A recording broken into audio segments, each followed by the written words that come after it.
challenges, in our opinion, seem to have overwhelmed our security institutions. The governors are supposed to be the state security officers of their state. There is need for us to at least engage the traditional rulers. We need to do something about our porous borders. We have to own it from the unit level to the ward level to the local government to state. Mr. President, the importance of today for us is for us to take action. Those in favor say aye. Those against say nay. The ayes have it.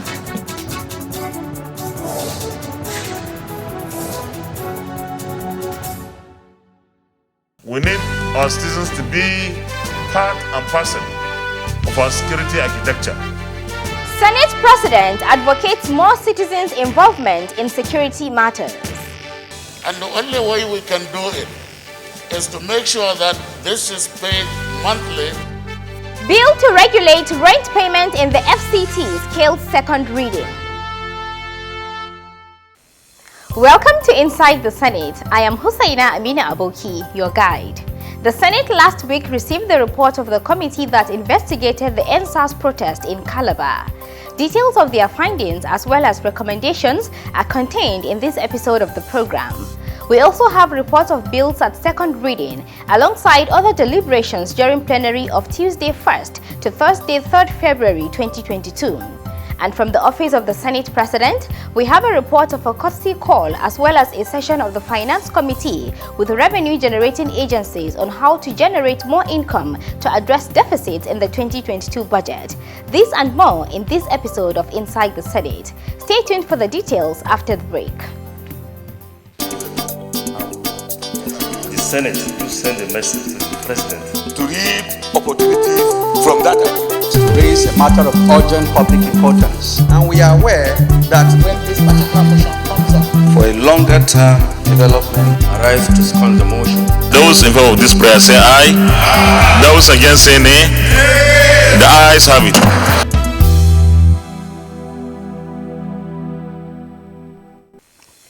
Thanks for joining us.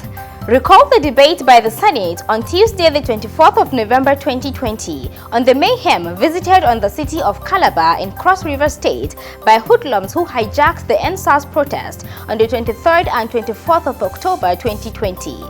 Accordingly, the matter was referred to the Joint Committee on National Security and Intelligence, Defense, Police Affairs as well as Judiciary for investigation. After a thorough work, the committee on Wednesday the 2nd of February 2022 presented its report to plenary. We have the report presented from our studio alongside other deliberations during Senate plenary. The report on the End-Sars protest. In the report, the committee chairman, Senator Ibrahim Gobir, said during their investigation they discovered that the hoodlums vandalized over 159 public and private properties worth over 73 billion naira. The committee made recommendations. The federal government should come to the aid of Cross River State government by the provision of funds to defray the cost of rebuilding and reconstructing the vandalized and the looted property. The federal government should provide the funds for the reconstruction and the rebuilding of vandalized and looted property of all the federal government agencies in Cross River State. The recommendations, amongst others, were accordingly adopted by the Senate. On security, same day, Senator Bello Mandia, under matter of urgent public importance, moved a motion on the urgent need for the federal government to end acts of banditry in Faskari local government area of Katsina State. On Sunday, 31st January 2022, government struck Rongodia, a community in Faskari local government area of Katsina State, where 38 members of the community were kidnapped. The continuous security challenges and related attacks by bandits on towns, villages, communities in Faskari local government area have meted untold hardship on the people and have subjected the affected areas under serious survival threat. Where are the Tucano fighter jets that were recently acquired by the federal government and heavily celebrated by all of us? I think, Mr. President, distinguished colleagues, the whole nation should rise and get whatever that is needed to be gotten for the use of this fighter jet on these bandits. When 100 people will be kidnapped or abducted, they are not taken by aircrafts. They are taking on motorbikes, pass through villages and possibly towns. How come nobody will say, I've seen something? Those who are supposed to mobilize citizens, NOAA, and so on and so forth, need to do better. We need our citizens to be part and parcel of our security architecture. One of the resolutions adopted was to urge the security agencies to comb the criminals out of the Ruwan-Godiya Paskari local government area of Katsina State. I rise to lead the debate for second reading of a... Also that day, the Deputy Senate President presented for second reading the National Social Security Commission NASCOM Establishment Bill 2022. He said that the bill aims at ameliorating conditions of improvidence confronting Nigerians in various areas like medical care of preventive or curative nature, including any morbid condition of whatever cost. Old age, applying to citizens who are at least 70 years old, not engaged in any gainful employment, and not a beneficiary of any retirement benefit. Maternity burdens, which apply to unfunded or poorly funded pregnancy leading to the suspension of ascertained earnings, as well as survivors, which apply to the loss of breadwinner support suffered by children or widows who are incapable of self-support. This bill seeks to establish a commission which shall, amongst others, determine the beneficiaries of social security benefits across the country, taking into consideration available resources, equity, severity of ascertained improvident conditions and contingencies, and such other factors that will promote national peace, unity, and security through the social security system. The bill was supported. If we have this particular legislation, a lot of the issues that are being dealt with piecemeal in our social intervention program can easily be captured and channeled in a proper way so that we can be able to, address the challenges that the poor people of this country face through an organized, disciplined, and programmatic manner.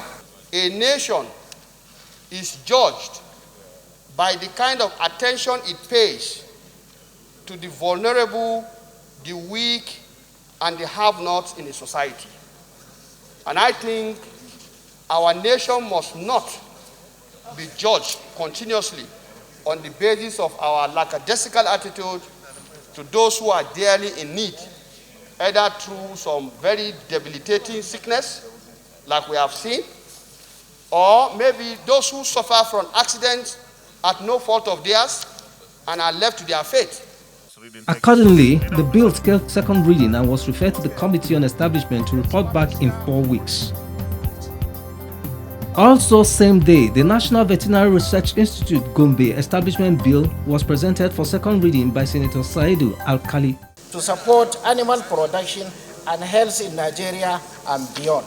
This includes research into all aspects of animal diseases, treatment and control, development and production of animal vaccine, sera and biological to meet national and regional demands, provision of surveillance and diagnosis of animal diseases in Nigeria.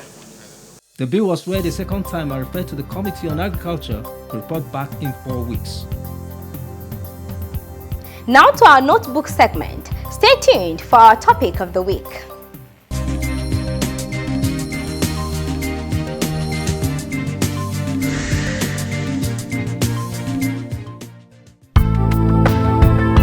The rules guiding membership of Senate committees provide that each special and standing committee shall comprise of not less than 5 members and not more than 10 members, including the chairman and vice chairman. The rules also provide that no senator shall serve as a member of more than 3 committees, while committee chairmen shall not serve as members of more than 2 other committees. None of the members of the selection committee is allowed to be a committee chairman, but can serve as a member of other committees as provided for by the rules. The only way out of the pandemic is for the population to observe the recommended measures advised by the NCDC, the Senate Committees on Health and Primary Health Care and Communicable Diseases, will continue to engage with the Federal Ministry of Health and the Presidential Task Force on COVID-19. Welcome back. Earlier on Tuesday, the 1st of February 2022, the Senate also considered several bills for second reading. Amongst them was the Federal University of Environmental Technology, Sapewa Tai Ogoni, River State, Establishment Bill 2022, sponsored by Senator Mpigi Barinada, who led the debate. This bill provides a credible platform for national reconciliation, healing, and rebuilding of confidence for sustainable solutions to our national challenges and shortcomings. When established this university, Mr. President, we train and apply a multidisciplinary approach of knowledge, dissemination, and technical innovations, including renewable energy technology, environmental engineering, and technology. This university is going to serve as a platform for generating intellectual capacity that will better manage and address the numerous environmental challenges of degradation, pollution, and devastation which communities of the oil-producing communities have faced over the years. It scaled second reading and referred to the Committee on Tet Fund to report back in 4 weeks. Next was a bill to regulate mode of payment of rent for residential apartments, office space in the FCT 2022 and sponsored by Senator Smart Adeyemi. This bill will improve the well-being and standard of living of residents and minimize corruption and immorality emanating from oppressive tenancy system in the Federal Capital Territory. In the FCT, landlords demand between 1 to 3 years advance rent. This automatically adds a huge burden on the masses, subsequently giving rise to desperation and corruption of majority in this city. This tenancy system, Mr. President, has continuously impoverished Nigerians who are salaried employees that can only pay rent after having received their monthly salary. That is when they are lucky to be paid as at when due. Many residents in the FCT are groaning under this very, very difficult system, where people are expected to pay house rent in advance. We have to do something to the masses of this country. And the only way we can do it is to make sure that this is paid monthly, because the real situation is that most of the people are salary income earners. And some of them, even if you take their 3 years salary, they cannot pay the money. There was an opposing voice to the bill. The issue of rental payment, either in advance, either in installment, is purely economical. It should be driven by market forces. If government wants to ameliorate the sufferings of the masses, government can go into housing schemes, not control the business of private individuals. And so, the bill scaled second reading and was referred to the Committee on Housing to report back in 2 weeks. Also presented for second reading was the Solid Minerals Development Bank Establishment Bill 2022 to boost the solid minerals sector. It was sponsored by Senator Yakubu Oseni. The principal mission of the bank is to increase financial inclusion by providing access to credit finance.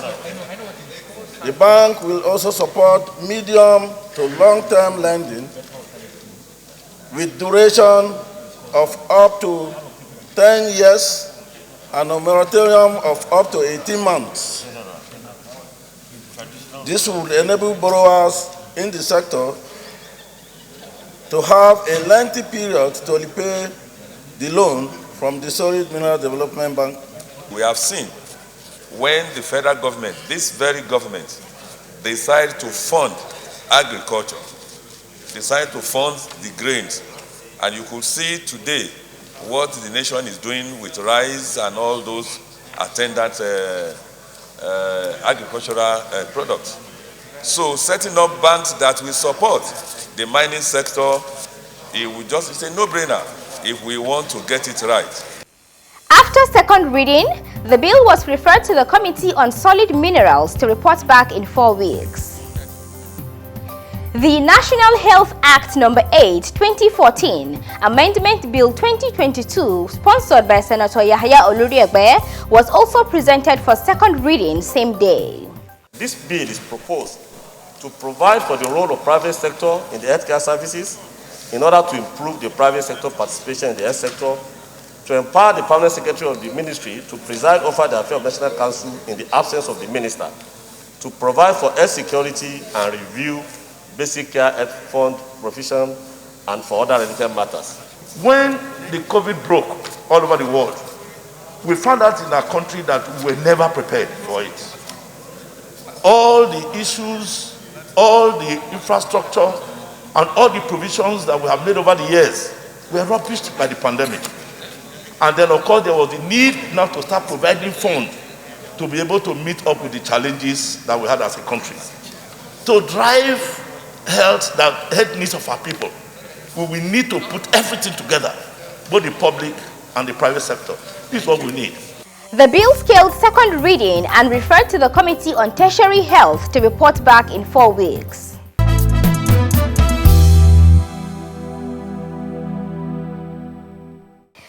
Welcome back. Now to the office of the Senate President as well as the committee rooms for reports on activities that took place there last week. Do stay tuned.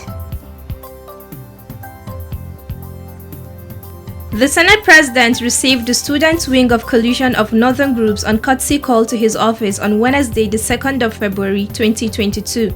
I'm happy to receive you this afternoon on behalf of... While interacting with the group, Senator Ahmed Lawan gave the assurance that Nigerian students would enjoy the legislative intervention that would enable them complete their education even in the face of financial challenges. With the level of financial challenges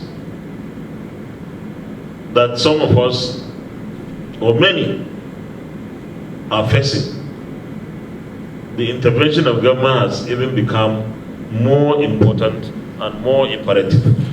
And we'll do whatever is necessary to make sure that you don't suffer any financial injuries that will stop you from continuing with their education. Speaking earlier, the leader of the delegation commended the lawmakers for their intervention on the issue of fuel subsidy while expressing concern on an alleged plan to commercialize education. We appreciate your statesmanship and concern for the plight of the ordinary Nigerians on the issue of fuel subsidy. Sir, we standing before you to register our concern over reports from our state chapters of the impending plans by both the federal and state government to commercialize education and make it exclusively preserved of the few privileged people at the expense of children of millions of less privileged Nigerians.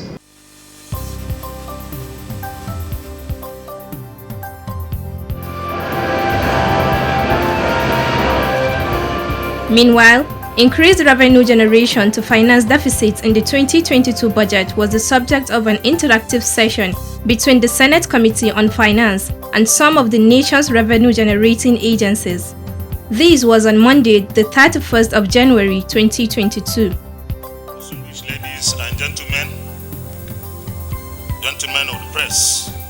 Kickstarting the session, the Senate President charged the agencies to identify the challenges hindering them from achieving their revenue targets. Be no hold-barred discussions. Where an agency feels it is encumbered in any way from achieving its target, it should say so that we are able to prescribe the right diagnosis and, of course, apply the necessary medicine for it.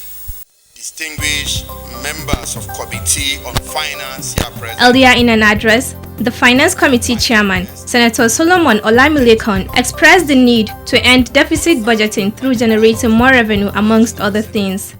There is an ever-present need for us as a government to reduce and, if possible, eliminate deficit budgeting associated with our budget over the years, as well as minimize borrowing to fund the needed projects. The first presentation came from the chairman, Fiscal Responsibilities Commission, who advocated an amendment to the act establishing it. The earlier the Fiscal Responsibility Act is amended completely, that will give more fillip to the efforts of this parliament to earn more revenue, sir. From the Comptroller General of Customs was an observation on Section 22 of the newly passed and signed Financial Act 2022, which amended Section 68 of the FIRS law and made it take precedence over any other tax laws. The Act, Mr. President, did not state clearly the extent or scope of the taxes or levies in question. We are aware that the taxes and levies under the responsibility of FIRS are income tax, personal income tax, capital gain tax, VAT, etc. But this law is so wide and so open that we in the Nigerian Customs perceived it as having also affected our own collection. For the Director General of NAFDAC, her submission focused on the order through which they generate their revenue. We generate revenues in this order: VAT, withholding tax, 1% stamp duty, and whatever little surplus that is left. Health is not a commodity. If our services are compromised, the health of you and myself, everybody here, will be compromised. So, sir, Senate President, sir, I want you to please let everybody know that health is not a commodity that should be taxed or that should be brought to a place where the services will be compromised and the health of the nation will be compromised. The submission of the Federal Inland Revenue Service, FIRS, represented by Mr. Emel Abubakar, gave a highlight of their focus in 2022.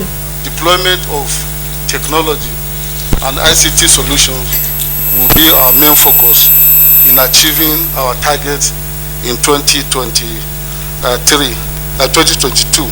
We achieve a collection of 6.4 trillion naira in 2021.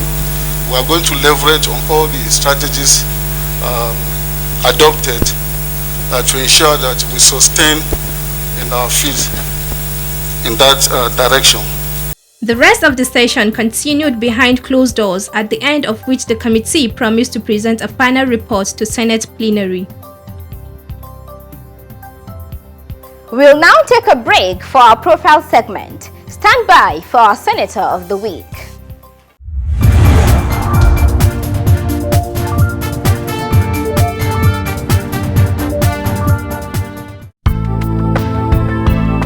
Senator Theodore Oji represents Abia Central Senatorial District under PDP. He attended Santa Cruz Secondary School Olokoro as well as Holy Ghost College Owerri for his West African School Certificate WASC. He also attended University of Ibadan for a Bachelor of Arts degree in English in 1977. For National Youth Service, he served as a teacher at GSS Shinkafi in Isa local government area of Sokoto State in 1978.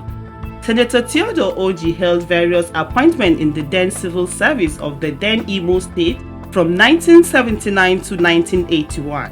He joined the Abia State Civil Service on its creation in 1981 and joined politics in 2006. In 2006, he contested and won election as governor under the Progressive People's Alliance Party, PPA, and served 2 terms from 2007 to 2011 and from 2011 to 2015, having won again under PDP. Senator Theodore Oji contested to the Senate and won in the 2015 general elections to represent Abia Central Senatorial District under PDP and won again in the 2019 general election.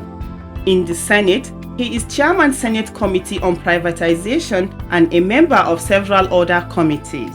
Senator Theodore is the commander of the Order of the Niger, CON. He also holds many traditional titles, one of which is the Ochendu Igweku Utuagba Igwe of Ungwa land.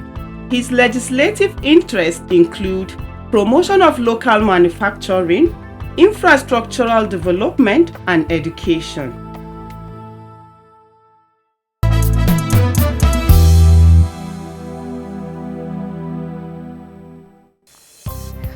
With this, we come to the end of our program. I will be with you again on this same station for another package. Thanks for watching and do stay safe.